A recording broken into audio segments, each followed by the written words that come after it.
Mengaku ikhlas, Desire Tarigan sebut tak ada ribut besar, tapi 8 tahun tak ada nafkah batin dari suami.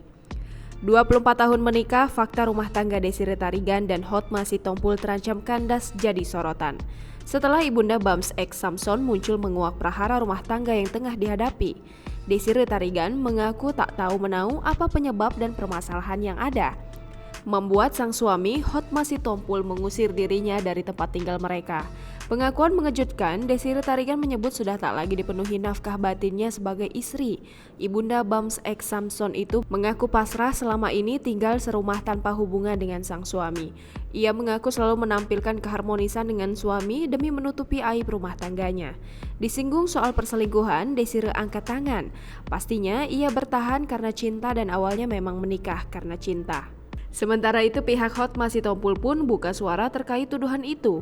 Melalui rilis yang diterima, Hotma Sitompul memberikan klarifikasi atas kejadian penolakan Desire di kediamannya pada 26 Maret 2021 siang.